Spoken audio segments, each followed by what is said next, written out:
시간 우리 믿음의 고백 하나님께 드림으로 말씀 앞에 나가도록 하겠습니다. 하나님 나를 사랑하신다. 하나님은 내 인생에 크고 빈밀한 계획을 가지고 계신다. 하나님 오늘도 나와 동행하셔서 그 계획을 이루어 주신다. 아멘. 그렇게 될 줄로 믿습니다. 아멘. 사람은 누구나라 할 것 없이 사랑하고 또 사랑받고 싶어하는 욕구를 본능처럼 가지고 있습니다. 어른으로부터 아이까지 사람이 언제 가장 행복합니까? 사랑할 때 행복하고, 사람이 언제 만족합니까? 사랑받을 때 만족합니다.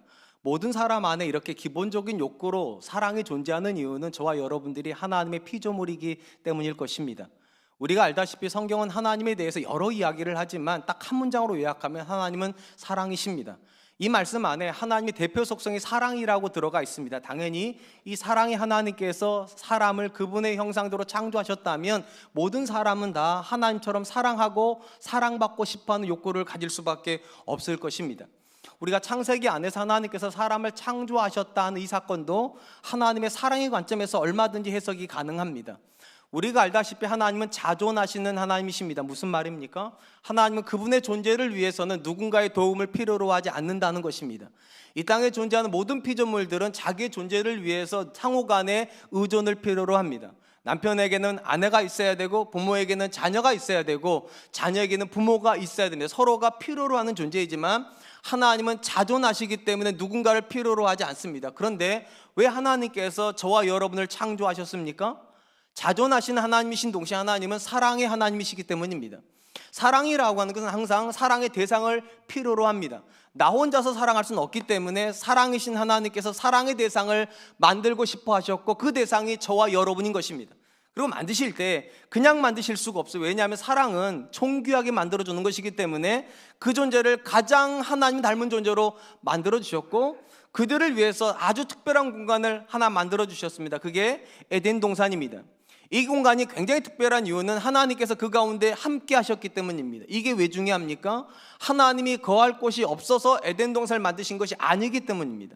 하나님은 이미 하늘의 보좌를 가지고 계시는데 그 하나님께서 이 땅 가운데 오셔서 우리와 함께 하시기 위해서 만드신 공간이 에덴 동산이기 때문에 특별한 것입니다.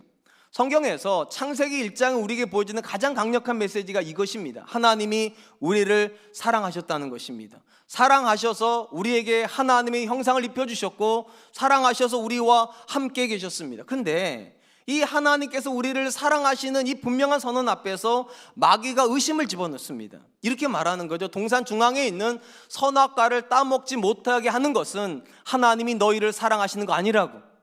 하나님이 너희를 진짜로 사랑하셨다면 선악과를 따먹어서 너희도 하나님처럼 되게 해야지, 하나님이 선악과를 못 먹게 하는 건 너희를 사랑하시는 거 아니라고. 이 마귀의 의심이 사람 안으로 들어오게 됩니다. 그러자 그들은 어떻게 생각합니까? 하나님이 우리를 사랑하지 않으시는구나. 그래서 선악과를 따먹었습니다. 그런 점에서 우리 성경에 기록하고 있는 인류의 가장 기본적인 죄, 원죄라고 부르는 것의 가장 중요한 개념은 무엇입니까? 하나님의 사랑을 의심하는 것입니다. 우리가 지금 짓고 있는 거의 대부분의 죄도 역시 맥락은 같습니다. 하나님께서 우리를 사랑하셔서 주시는 말씀을 사랑이라 생각하지 않고, 하나님이 나를 사랑하셔서 주시는 상황을 사랑이라고 생각하지 않습니다. 그러다 보니까 하나님의 말씀을 불신하고요, 하나님 주신 상황 앞에서 원망, 불평합니다. 그러다가 죄를 짓는 거예요. 그런 점에서 근본적으로 저와 여러분들이 회복해야 되는 가장 기본적인 마음은 이것입니다. 하나님은 나를 사랑하신다. 이것이 믿어지는 것이 복음이 믿어지는 것의 출발점일 것입니다. 오늘 본문 말씀은 하나님의 사랑을 의심하고 하나님을 떠나간 인류를 향한 하나님의 사랑을 재천명하시는 가장 강력한 메시지입니다.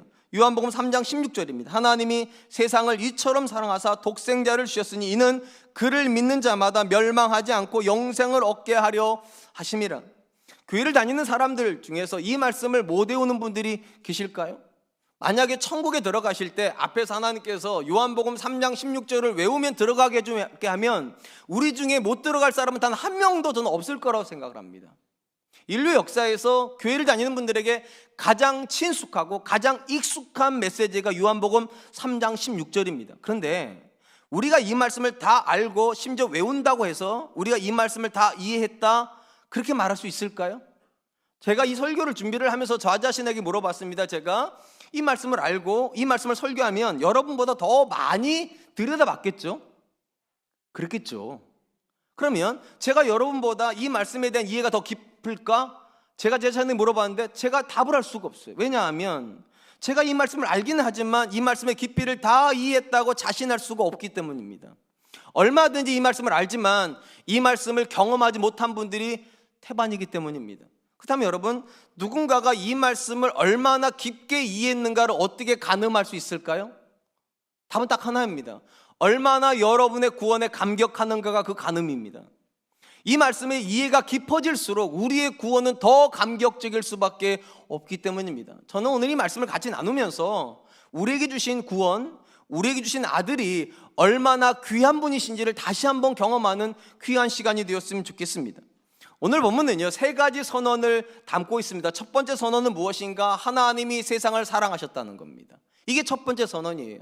이게 굉장히 중요한 것은 하나님께서 사랑한다고 말씀하시는 대상이 세상이라는 겁니다. 성경 안에서 세상은 긍정적인 의미를 담지 않습니다. 언제나 세상은 부정적입니다. 그래서 하나님께서 그분의 백성들에게 뭐라고 말씀하시는가? 너희는 이 세대를 본받지 말아라. 여기서 이 세대가 세상이에요. 너희는 이 세상을 따라가지도 말고 세상을 사랑하지도 말라고 그렇게 말씀하십니다. 그러니까 적어도 하나님의 관점에서 세상은 지극히 부정적입니다. 하나님을 인정하지도 않고 하나님을 부정할 뿐만 아니라 심지어 많은 경우는 하나님을 대적하는 곳이 세상입니다. 그러니까 성경 안에서 세상은요, 하나님 반대편에 있는 모든 실체를 표현하는 대명사입니다. 이게 놀라운 건 하나님을 인정하지도 않고 하나님을 거부하고 하나님을 대적하는 세상을 하나님이 미워하셨다 이래야 되는데, 요한복음 3장 16절의 시작은 뭐냐? 하나님이 그 세상을 사랑하셨다. 그래서 이 성경이 놀라운 것입니다. 하나님은 감정적으로는 도무지 사랑할 수 없어요. 왜냐?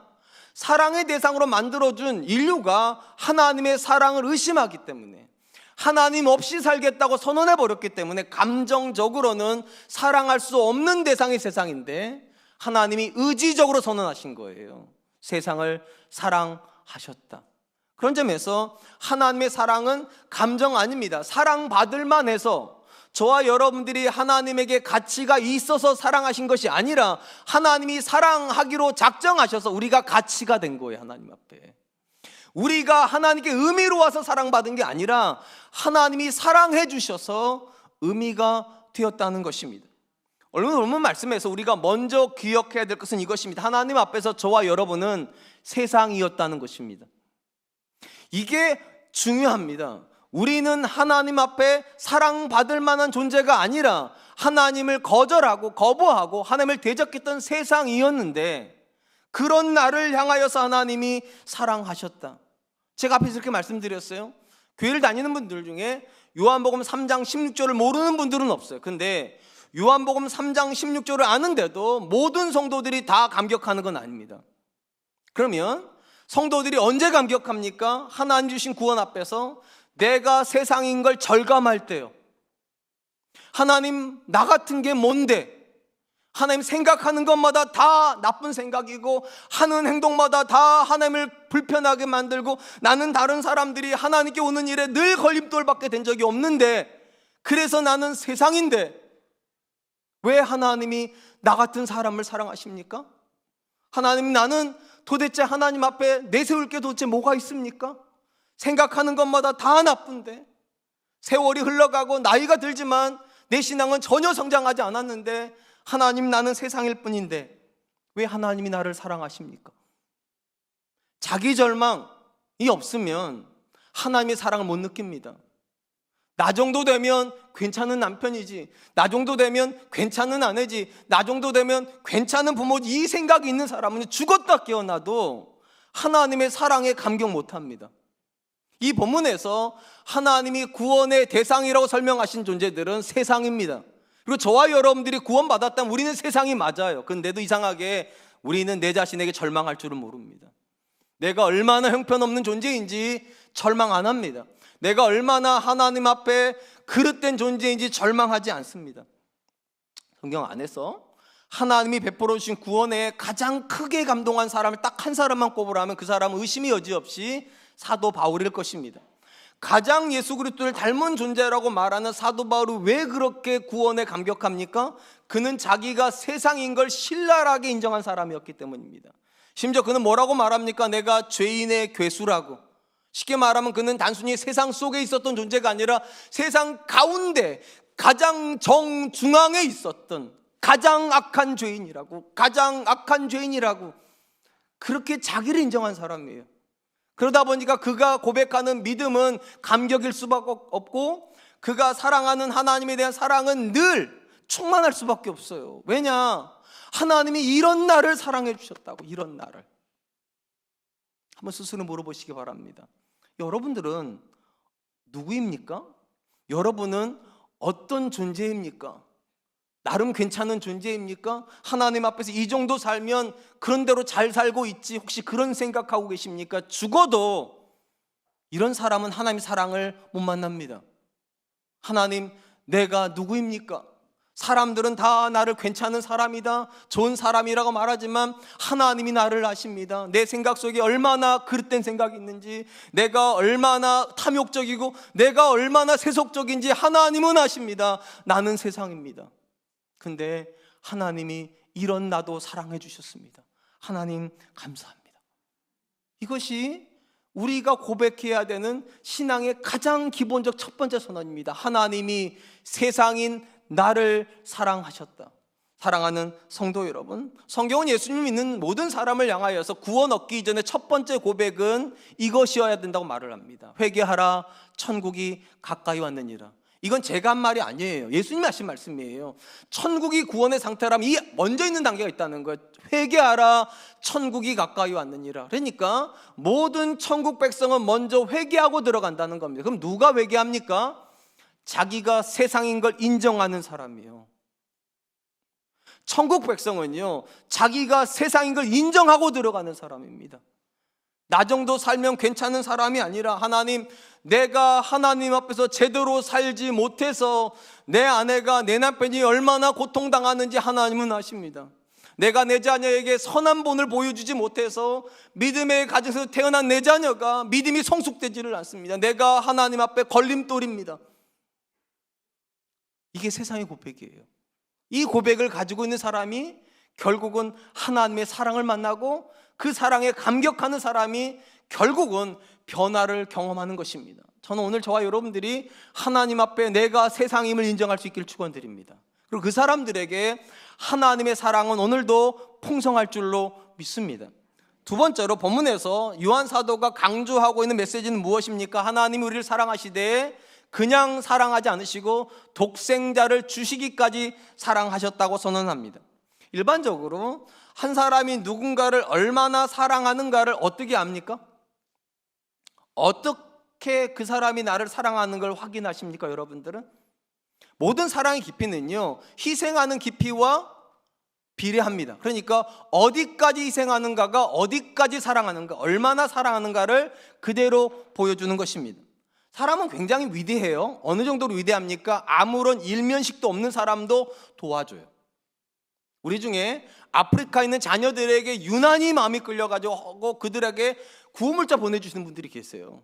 장애우 아동들에게 너무나도 아무것도 모르는데도 그냥 그 장애우들이 너무 마음이 아파가지고 주기적으로 후원금 보내는 분들이 계세요. 그러니까 사람은 굉장히 위대해요. 일면식도 없는데도 사랑해서 희생을 해요. 근데 일면식도 없는 사람보다는 내 가까이 있는 친구에게 더 많이 희생합니다. 근데 가까이 있는 친구보다 더 희생하는 존재가 있어요. 내 아내, 내 남편, 내 자녀들이요. 무슨 말인가 하면 모든 사람은 똑같은 분량으로 모든 사람을 사랑하지 않습니다. 더 사랑하는 존재가 있다는 거예요. 일면식도 없는 사람보다는 내 친구를 더 사랑하고요, 내 친구보다는 내 가족을 더 사랑합니다. 그렇기 때문에 친구가 나한테 와가지고 이렇게 말할 수 없어요. 왜 너는 너의 자식들한테 하는 것처럼 나한테 안 해줘? 이러면 정신병자예요. 우리는 그걸 다 알기 때문에 친구지만 아내에게 해주는 것처럼 해달라고 하지 않습니다. 자식에게 해달라고 하는 것만큼 해달라고 하지 않아요. 우리 다 알아요. 사람마다 정도의 차이가 있다고. 일면식도 없는 사람에게 하는 사랑이 있고, 친구에게 하는 사랑이 있고, 배우자나 자녀에게 하는 사랑의 차이가 있어요. 그리고 사랑할수록 더 많이 희생을 합니다. 오늘 본문 말씀이 왜 우리에게 중요한가? 하나님께서 우리를 사랑하시는데 어디까지 사랑하셨는가? 독생자를 내어주시기까지 사랑하셨다. 이 독생자의 뜻이 무엇입니까? 여러 명의 아들 중에 한 명을 주셨다는 것이 아니라 유일한 아들, only son, 하나밖에 없는 가장 귀한 아들을 우리에게 주셨다는 말은 하나님의 사랑이 우리에게 어떻다는 겁니까? 더 이상 줄 것이 없을 만큼 사랑하셨다는 거예요.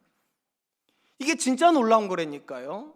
우리가 세상이었는데 하나님을 거절하고 하나님을 거부하고 심지어 하나님을 대적하는 하나님에게 대적자들이었는데 하나님이 사랑해 주신 것도 감격스러운데 어디까지 사랑하셨는가? 독생자를 내어주시기까지 사랑하셨다. 이 사실이 왜 중요한가? 하나님이 우리를 위해서 얼마나 희생했는가가 결국은 우리의 값이에요. 하나님 앞에 내가 얼마나 귀한 사람인가를 결정한다고 이게요. 우리는 진짜 귀한 사람들이에요. 왜냐? 하나님이 그 아들을 내어주시고 얻은 사람이 나고 여러분이니까요. 이게 또 왜 중요합니까? 이렇게 귀하게 얻으셨는데 형편없이 살 수 있냐는 거예요. 하나님이 대충 구원하셨다면 형편없이 살아도 돼요. 근데 독생자 하나밖에 없고 유일한 가치인 그 대상을 우리에게 주셨다면 우리의 구원은 가벼울 수 없습니다. 우리의 인생도 절대로 가벼울 수 없어요. 그냥 어떻게 살다가 천국 가면 안 되는 거예요. 왜냐? 아들을 내어주시기까지 사랑하셨으니까. 자녀를 키우다 보면 어느 날 갑자기 자녀가 철들었다는 걸 느낄 때가 있죠. 자녀를 키워가지고 아주 어린 부모들은 잘 모르실지 몰라도 사춘기 지나고 어느 시점 되면 야, 내 자녀가 철이 들었구나 느끼는 시점이 오는 것 같아요. 물론 자녀들마다 나이대가 다르고 상황이 다르기 때문에 어떤 사람은 비교적 일찍 철들기도 하고 어떤 사람은 비교적 늦게 철이 들기도 합니다. 그럼 궁금한 건 이겁니다. 자녀들이 철들었다는 걸 어떻게 아십니까? 어떤 증상을 보이면 자녀는 철이 든 겁니까? 보통 자녀들이 철이 들면 공통점이 있는 것 같아요. 부모에게 감사하기 시작합니다. 철이 없는 자녀는 이런 식의 표현 많이 하죠. 뭐 좀 해줘. 그것도 못 해줘. 늘 그런 식이었던 자녀가 어느 날 갑자기 부모한테 와가지고 뭐 해달란 말을 못 합니다. 그리고 이렇게 말하죠. 엄마 미안해. 이번에 나 또 이거 해야 될 것 같은데 힘들겠지. 이럴 때 얘가 좀 이상한데 예전에는 그냥 뒤를 밀었는데 미안하다는 말을 먼저 해요. 이거 하면 힘들겠지. 꼭 그렇게 깔아줘요. 한 발짝 더 가면 어떻게 합니까? 아빠 너무 고마워요. 나는 아빠가 나를 위해서 사는 게 당연한 줄 알았는데 생각해보니까 당연하지 않더라고. 나같이 못난 자식을 위해서 참아주고 대학교 보내주고 일해주는 게 얼마나 고마운지. 아빠 너무 고마워요. 이런 말 하면 뭉클해지잖아요. 그때 느끼는 거예요. 철들었구나. 부모라는 사람의 가치를 알아주는 겁니다. 그 사람의 희생을 알아주기 시작할 때 자기밖에 없는 줄 알았는데 자기 인생에 부모가 있어서 내가 존재했구나 하는 걸 알기 시작할 때 우리는 철들었다고 말합니다. 지난 주간에 눈이 많이 왔죠. 눈이 많이 오는 첫날 제가 출근을 하는데 갑자기 저희 큰아이가 전화를 했어요. 저희 아이는 지방에 있습니다. 아침에는 전화를 안 해요. 주로 저녁 때 전화를 하는데 뜬금없이 아침에 전화해서 깜짝 놀랐어요. 무슨 일 있는 줄 알고. 우리 아이가 전화해서 이렇게 말하는 거. 아빠, 인터넷에 눈이 많이 왔다고 그러는데 출근 괜찮아요? 눈은 많이 오지 않았어요? 그걸 물어보는 거예요. 제가 그랬어요. 눈은 많이 왔지만 다행히 큰 길가는 다 치워져서 아빠가 거의 출근 다 했고 이제 좀 있으면 도착한다고 그랬더니 우리 아이가 그런 얘기를 하는 거예요. 아빠 조심해서 오늘도 운전하시고 좋은 하루 되세요. 거기까지만 하면 괜찮아요. 그 다음 말이 중요해요. 아빠, 매일같이 출근하는 게 얼마나 힘들어요. 그런데 오늘도 나와 우리 가족을 위해서 출근해줘서 너무 고마워요. 아빠, 나도 열심히 할게요. 그래서 꼭 보답할게요. 여기서 좀 울어주세요. 좀 여러분의 자녀라 못 우시겠지만 제가 너무 뭉클했어요. 아니, 아빠가 아침에 출근한 거 당연한 거 아니에요? 엄마가 자녀를 위해서 음식 만들고 집안 청소하고 살림하는 거 당연한 거 아니에요? 우리는 그렇게 생각하는데 자녀들도 그걸 똑같이 생각하면 네 가지가 없는 거예요. 근데 나는 당연한데 내 자녀가 출근해주는 아빠한테 고맙습니다. 용돈 주는 엄마한테 고맙습니다. 당연하지 않습니다. 왜냐하면 엄마의 인생도 있을 텐데 아빠의 인생도 있을 텐데 나를 위해서, 우리 가족을 위해서 그렇게 해주는 게 너무 고맙습니다. 나도 아빠가 기뻐하는 사람 될게요. 나도 효도할게요. 그럴 때 느끼는 거예요. 철들었구나. 나라고 하는 존재 희생을 알아주니까요. 사랑하는 성도 여러분, 신앙은 언제 철들까요? 성도는 하나님 앞에 언제 철들까요? 하나님의 희생이 우리에게 받아들여질 때요. 하나님이 나 같은 사람을 사랑하시는구나. 내가 도대체 뭐라고 이렇게 쓸모없는 인생만 살고 매일같이 탐욕적이고 매일같이 세속적인 삶을 사는 내가 뭐라고 하나님이 나를 사랑하시되 아들을 내어주시기까지 사랑하셨는가. 하나님 죄송합니다. 하나님의 사랑에 내가 보답하지 못합니다.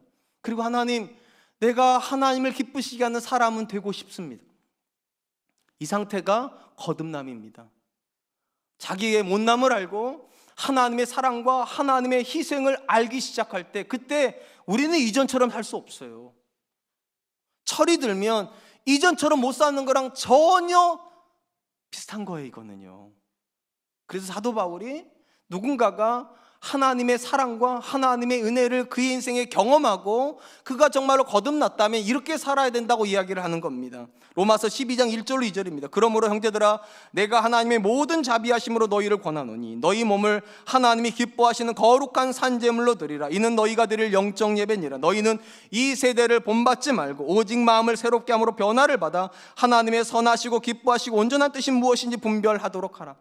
하나님의 은혜에 의해서 구원을 받아 그 구원의 감격을 가지고 있다면 너희는 이 세대를 본받지 말아라. 여기서 나오는 이 세대가 세상이에요.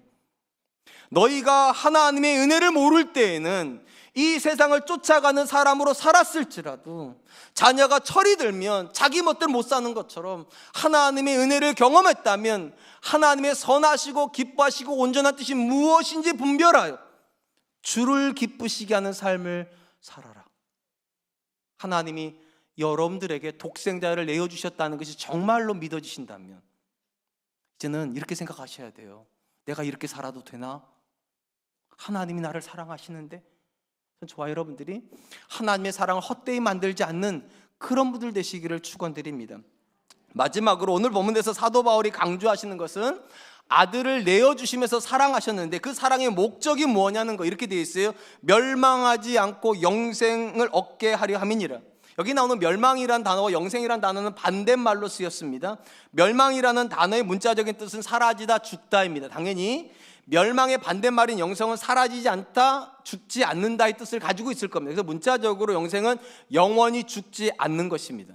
굉장히 많은 분들이 영생을 그렇게 이해를 합니다. 죽지 않고 영원히 사는 것. 근데 성경 안에서 영생의 개념은 절대로 죽지 않는 걸 의미하지 않습니다. 심지어 요한복음 안에서도 영생이라고 하는 것은 사멸되지 않는, 소멸되지 않는 그런 뜻을 가지고 있지 않아요. 오히려 이런 뜻을 가지고 있습니다. 요한복음 17장 3절입니다. 영생은 곧 유일하신 참 하나님과 그가 보내신 자 예수 그리스도를 아는 것이니라. 요한 사도는 예수 그리스도를 믿어 누군가가 구원을 받고 영생을 했다면 그는 영원히 죽지 않은 존재가 되는 것이 아니라 예수 그리스도와 하나님을 아는 것이라. 하나님과 그의 아들 예수 그리스도를 아는 게 영생이다. 우리 성경에 안다라고 번역된 단어는요, 기노스코라고는 헬라어인데 이 단어의 뜻은요, 정보를 가진다는 뜻이 아닙니다. 경험한다는 뜻입니다. 누군가가 예수 그리스도를 믿어 구원을 받았다면 그는 하나님을 경험하고 있고 예수 그리스도를 경험하고 있는 존재가 된다는 것입니다. 이게 굉장히 중요합니다. 여러분, 창세기에 보면 하나님의 말씀 중에 이해가 안 되는 말씀이 있다는 걸 알게 됩니다. 특별히 하나님께서 아담과 하와한테 이렇게 말씀하시죠. 동산 중앙에 있는 선악과를 따먹는 날에는 내가 반드시 죽으리라. 죽는다 그러셨어요. 근데 이상한 건 아담과 하와가 선악과를 따먹었는데 죽었습니까? 안 죽었습니까? 안 죽었습니다. 이상하잖아요. 반드시 죽는다고 하셨는데, 심지어 반드시라고 말씀하셨는데 안 죽었어요. 그럼 왜 안 죽은 겁니까? 하나님 우리를 긍휼히 여기셔서 안 죽이신 겁니까? 아닙니다. 죽었어요. 외형적으로는 안 죽었지만 영적으로는 죽었어요. 왜 이게 죽은 것인가? 여러분, 제가 앞에 이렇게 말씀드렸잖아요. 자존하신 하나님은 자기의 존재를 위해서는 누군가를 필요로 하지 않으세요. 근데 왜 사람을 창조하셨습니까? 사랑의 대상을 필요로 하셨기 때문에. 사랑의 대상을 만들고 싶어서 저와 여러분이 존재한 거예요. 그러니까 저와 여러분들의 존재 목적은 하나님을 사랑하는 겁니다. 근데 인류가 타락하면서 하나님과 사랑은 깨져버렸어요. 쉽게 말하면 창조의 목적이 소멸돼 버렸다고요. 죽은 거예요. 성경 안에서 죽으면요, 창조의 목적이 소멸되는 거예요. 아버지가 자녀에게 아버지 같지 않으면 아버지는 죽은 거예요. 남편이 아내에게 남편 같지 않으면 남편은 죽은 거예요. 존재하는 것 같지만 죽은 거예요. 그게 성경이 말하는 죄예요. 하나님을 사랑하도록 창조된 저와 여러분들이 하나님을 사랑하고 있지 않다면 죽은 거예요. 살았지만 죽은 거예요. 그리고 하나님께서 그 아들을 우리에게 내어주시면서 궁극적으로 하시려고 하는 일은 다시 살아나는 거예요. 어떻게 해요? 하나님을 사랑하는 존재로요. 그래서 성탄이 진짜 의미가 있으려면 하나님을 사랑하고 있어야 돼요. 하나님을 사랑하지 않는 존재에게 성탄은 아무런 의미가 없어요. 그러니까 물어봐야 돼요. 나는 하나님을 사랑하면서 성탄을 기뻐합니까? 아멘 하셔야 돼요. 성탄의 진정한 의미는 하나님 앞에 죽어 있었던 우리가, 하나님과 사랑에 단절되어서 하나님 사랑 없이도 살았던 우리가 이제는 하나님의 사랑이 없으면 살 수 없다고 그렇게 말하는 존재가 될 때에만 성탄은 의미가 있습니다. 사랑하는 성도 여러분, 예수 그리스도를 믿어 영생을 얻었다는 말은 죽지 않고 천국 간다는 뜻이 아닙니다. 예수 그리스도를 믿어 영생한다는 말은 이 땅에서도 하나님과 동행하다가 천국에서도 하나님과 동행하는 사람이 되는 거예요. 동행의 가장 본질은 창조의 목적대로 사는 겁니다. 우리는 왜 창조되었습니까? 하나님을 사랑하도록이요. 그리고 예수 그리스도 안에서 하나님을 향한 사랑이 회복이 될 때 성탄은 우리에게 축복이 될 겁니다. 전 저와 여러분들에게 이 성탄이 그런 의미에서 축복이 되기를 축원드립니다. 이제 말씀을 맺으려고 합니다. 하나님께서 세상을 사랑하셔서 우리에게 아들을 주셨습니다. 이게 성탄입니다. 그리고 이 성탄 안에 세 가지의 메시지가 들어있습니다. 첫 번째, 하나님은 세상인 나를 사랑하셨습니다. 같이 있어서 사랑하신 게 아닙니다. 세상임에도 불구하고 사랑하셨습니다. 이 사랑이 감격이 되어야 됩니다. 두 번째, 하나님은 사랑하시되 말로 사랑하지 않으시고 독생자를 내어주시기까 사랑하셨습니다. 그 말은 무슨 뜻입니까? 우리가 가치 있는 존재가 되었다는 겁니다. 그러니까 함부로 살지 마세요. 마지막 세 번째, 하나님이 우리에게 아들을 내어주심으로 구원하시던 목적이 있어요. 멸망하지 않고 영생하게 하려 함이니라. 하나님을 사랑하는 존재가 되게 하기 위해서 우리에게 아들을 내어주셨습니다. 그러므로 여러분, 사랑하십시오. 하나님을 사랑하시되 뜨겁게 사랑하시는 저와 여러분 되시기를 주의 이름으로 축원드리겠습니다. 기도하도록 하겠습니다. 사랑이 많으신 하나님 감사합니다. 하나님께서 세상을 이처럼 사랑하사 독생자를 주신 날이 이 성탄의 날입니다. 하나님, 이 성탄의 날에 우리가 요한복음 3장 16절의 말씀을 통하여서 세 가지의 메시지 앞에 서게 됩니다. 하나님, 하나님께서 세상인 나를 사랑하셨다면 오늘도 이 사랑은 내게 감격이 되게 하여 주시옵소서. 또한 하나님께서 나를 사랑하시되 독생자를 내어주시기까지 사랑하셨다면 내가 내 마음대로 내 인생을 살지 않는 사람 되도록 주님 도와주시옵소서. 마지막으로 하나님께서 우리를 사랑하시되 멸망하지 않고 영생을 얻게 하기 위하여 하나님을 사랑하는 존재가 되게 하기 위해서 아들을 내어주셨다면 하나님, 저도 그렇고 우리 사랑하는 성도들도 그렇고 하나님을 뜨겁게 사랑하는 사람으로 이 성탄을 맞이할 수 있도록 주님 도와주시옵소서. 감사드리오며 예수님의 이름으로 기도하였습니다.